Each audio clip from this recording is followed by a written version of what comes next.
বিসমিল্লাহির রহমানির রহিম। আসসালামু আলাইকুম। 2024 শিক্ষাবর্ষের অষ্টম শ্রেণীর সকল শিক্ষার্থীরা, আশা করি তোমরা সকলেই ভালো আছো।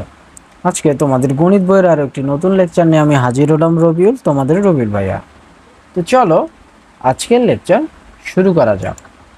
তো আজকের লেকচারে আমরা তোমাদের বইয়ের 30 নম্বর পৃষ্ঠা সমাধান করব। তো 30 নম্বর পৃষ্ঠায় দেখো দেওয়া আছে কি, সমতুল মূলদ সংখ্যা। সমতুল মূলদ সংখ্যা। আচ্ছা, এর আগে আমরা একটু দেখে নিব মূলদ সংখ্যাকে আমরা কিভাবে প্রকাশ করি। মূলদ সংখ্যাকে মূলত আমরা প্রকাশ করি পি বাই কিউ আকারে। আর এইটা কিন্তু ধনাত্মক মূলদ সংখ্যা, কিন্তু এইটার সামনে পি বাই কিউ, এইটার সামনে যদি আমি মাইনাস দিয়ে দিই তাহলে কিন্তু এটা ঋণাত্মক মূলদ সংখ্যা। ওকে, তো চলো আমরা একটু এই সমতুল মূলদ সংখ্যা কি সেটা একটু আমরা পড়ে নিই, কেমন? আচ্ছা, দেখো এখানে বলছে যে আমরা পূর্বের শ্রেণীতে ধনাত্মক ভগ্নাংশের সমতুল্যতা নিয়ে আলোচনা করেছি। এখানে আমরা ধনাত্মক এবং ঋণাত্মক উভয় ভগ্নাংশের সমতুল্যতা নিয়ে আলোচনা করব। চলো এবার নিচের মূলদ সংখ্যাগুলোর দিকে লক্ষ্য করি।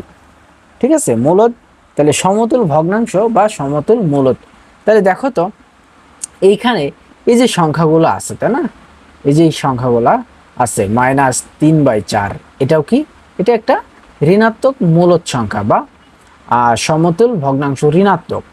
এখানে আছে 6/8, এখানে আছে 75/100, এখানে আছে, এই সবগুলা কিন্তু সমতুল মূলদ সংখ্যা। এই সবগুলা কিন্তু সমতুল মূলদ সংখ্যা। আমরা এই শূন্য মানে -0.75কে লিখতে পারি কত, -75 ভাগ, আমরা এই দশমিকের জন্য, এই যে দশমিক, এই দশমিকের জন্য আমরা একটা 1 নিব, এবং দশমিকের পরে আমাদের কয়টা সংখ্যা আছে, দুইটা সংখ্যা আছে, এই জন্য দুইটা শূন্য নিয়ে নিব। তাহলে আমরা এই -0.75কে প্রকাশ করতে পারি 75/100 দ্বারা। এই সবগুলো যে সংখ্যা, এই সবগুলা কিন্তু পরস্পরের সমতুল মূলদ সংখ্যা। ঠিক আছে, এই সবগুলো সংখ্যা পরস্পরে কিন্তু সমতুল মূলদ সংখ্যা। আচ্ছা, দেখো এখানে বলছে যে এই সংখ্যাগুলো কি আলাদা? এই সংখ্যাগুলো কিন্তু আলাদা নয়, কারণ এগুলাকে কাটাকাটি করলে এই সবগুলো সংখ্যার ফলাফল কিন্তু একই হবে, বা সবগুলো সংখ্যা কিন্তু একই চলে আসবে। ওকে, তাহলে দেখো এখানে আবার বলছে সাধারণ ভগ্নাংশ আর দশমিক ভগ্নাংশের ধারণা ব্যবহার করে যাচাই করে দেখো তো আমার জানা একটু বুদ্ধি আছে। এখন আমরা যাচাই করব কিভাবে, অর্থাৎ দুটি মূলদ সংখ্যাকে সমান করব কিভাবে। দুটি মূলদ সংখ্যা, ধরো আমি এই দুটো, এই যে যেমন দেওয়া আছে, এই দুটা মূলদ সংখ্যা a/b এবং c/d, এই দুটোই কিন্তু ধনাত্মক মূলদ সংখ্যা। তাহলে এই ধনাত্মক মূলদ সংখ্যাকে সমান কিভাবে করব বা সমতুল কিভাবে করব? খুব ইজি নিয়ম, আমরা কোণাকুণি গুণ করে ফেলবো। জাস্ট কোণাকুণি গুণ, আমরা এই যে এই কোণার সঙ্গে এই কোণা গুণ করব, হ্যাঁ, এই কোণার সঙ্গে এই কোণা গুণ করব, এন্ড এই কোণার সঙ্গে এই কোণা গুণ করব। ওকে, তাহলে দেখো এই কোণার সাথে তুমি যদি এর সাথে ডি গুণ করো, এই দেখো এ গুণ ডি, এবং বি এর সাথে সি গুণ করো, অর্থাৎ এ আর ডি গুণ করো, এই কোণা গুণ করো, তাহলে এ ডি চলে আসে, এবং বি আর সি গুণ করলে কিন্তু বি এবং সি চলে আসে। অর্থাৎ চোখ বন্ধ করে সমতুল করতে বললে দুটি মূলদ সংখ্যা বা মূলদ ভগ্নাংশ, তাহলে কি করতে হবে, সমতুল ভগ্নাংশ যদি বের করতে বলে তাহলে কি করতে হবে বলো, তাহলে কোণাকুণি করে গুণ করবা। তাহলে যদি আমরা এই যে এই দুইটার, অর্থাৎ এই যে 3/4, হ্যাঁ, 3/4 এবং 6/8 যদি সমতুল ভগ্নাংশ যদি বের করি, তাহলে বিষয়টা এই যেরকম হয়, -3/4 সমান সমান -6/8। তাহলে কি করতে হবে, আমাদের কোণাকুণি গুণ করতে হবে। তাহলে এই যে এই দেখো এই মাইনাসটা, এই যে সরি, এই 3 দিয়ে 8কে গুণ করবো, 3×8 -24 সমান সমান এই 4 দিয়ে আবার এই 6কে গুণ করবো, তাহলে কত হয়, 4×6 -24। তাহলে দেখো তো এই পাশেও -24 এবং এই পাশেও কিন্তু -24, সুতরাং আমরা বলতে পারি -3/4 এবং -6/8 সমতুল ভগ্নাংশ বা সমতুল মূলদ সংখ্যা। ওকে, আচ্ছা, এরপরে দেখো দেওয়া আছে যে মূলদ সংখ্যার এই বৈশিষ্ট্যকে সমতুল্য বৈশিষ্ট্য বলে। নিশ্চয় বুঝতে পারছো যে সংখ্যাগুলোর প্রতিটি একই সংখ্যাকে নির্দেশ করে, তার মানে এই সব কটি সংখ্যার মান সমান, অর্থাৎ এই সংখ্যাগুলোর একটি অন্যটির সমতুল মূলদ সংখ্যা। তাহলে আমরা এখানে প্রমাণ করেই দিব, কিন্তু এখানে বলাই আছে আর এই সবগুলো সংখ্যা দেওয়া আছে, আমরা এখানে প্রমাণ করব এইটা এবং এইটা যে পরস্পর সমতুল মূলদ সংখ্যা বা সমতুল ভগ্নাংশ। তাহলে আমরা এখানে লিখব হলো 3/4, এখানে লিখব -75/100।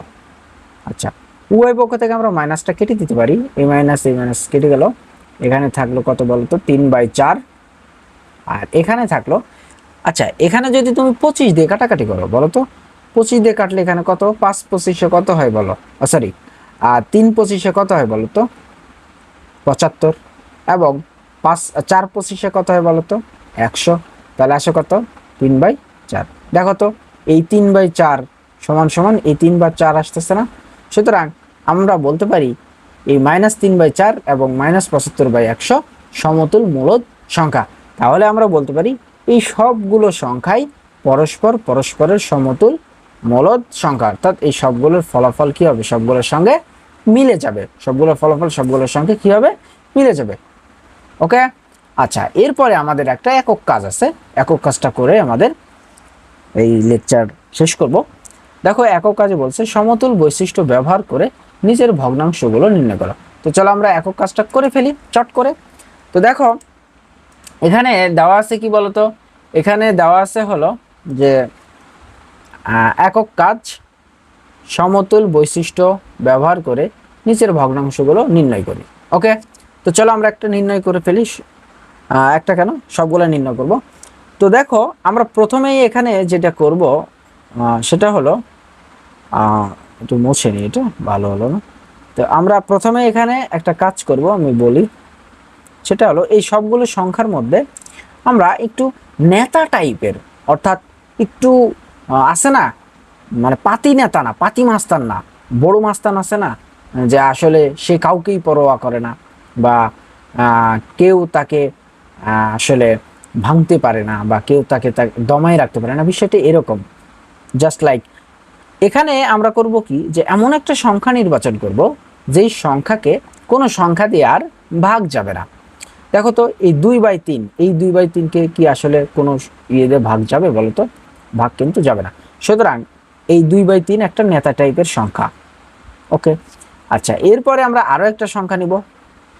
দেখো তো এই -3/2, এই 3/2 কেও কি ভাগ যাবে, যাবে না, তাহলে আমরা এখানে লিখবো -3/2। তাহলে দেখো এই দুইটা সংখ্যা আমরা নেতা টাইপের পেয়ে গেলাম। এরপরে আমরা দেখব এই সংখ্যাগুলোর সঙ্গে এই কোন কোন সংখ্যা, কোন কোন মূলদ সংখ্যাগুলো সমতুল অবস্থায় আছে বা একই অবস্থায় আছে। দেখো তো প্রথমে আমরা এই সংখ্যাটি করি। দেখো তো 2/3, আচ্ছা এই 2কে যদি তুমি 3 দিয়ে গুণ দাও তাহলে কত আসে বলো তো, 6 আসতেছে। আবার এই 3কে তুমি যদি 3 দিয়ে গুণ দাও তাহলে কত আসে, 9 আসে। তাহলে আমরা বলতে পারি না 2/3 সমতুল ভগ্নাংশ বা সমতুল মূলদ সংখ্যা 6/9। তাহলে আমরা 2/3 সমান সমান লিখতে পারি কত, 6/9, কারণ আমাদের তুলনা করতে হবে, বলছে সমতুল বৈশিষ্ট্য ব্যবহার করে নিচের সমান ভগ্নাংশগুলো নির্ণয় করো। তার মানে কি, এই যে 2/3, এই 2/3 সমান সমান 6/3, 6/9, এটাকে কাটাকাটি করলে, এই 6/9কে কাটাকাটি করলে 2/3 আসতেছে, বা 2/3 যে ফলাফল এই 6/9 মানে 6/9 কিন্তু একই ফলাফল। আচ্ছা গেল। আচ্ছা এরপরে যদি তুমি চিন্তা করো, দেখো এটা গেল, তাহলে এবার এই 2কে যদি 8 দিয়ে গুণ দাও তাহলে কত, 8 × 16, এই যে দেখো এখানেও কিন্তু 8 × মানে এখানেও কিন্তু 16 আছে। আবার এই 3কে তুমি যদি 8 দিয়ে গুণ দাও, 3 × 8 = 24, এখানেও কিন্তু 3 × 8 = 24 রয়েছে। তার মানে কি, এই 2কে যখন 8 দিয়ে গুণ দিচ্ছ তখন 16 আসতেছে, 3কে যখন 8 দিয়ে গুণ দিচ্ছ তখন কিন্তু 24 আসতেছে। সুতরাং এই 2/3 যা, এই 16/24 তা, অর্থাৎ এই 16/24কে তুমি যদি 8 দিয়ে কাটাকাটি করো তাহলে তার ফলাফল কিন্তু 2/3 আসতেছে।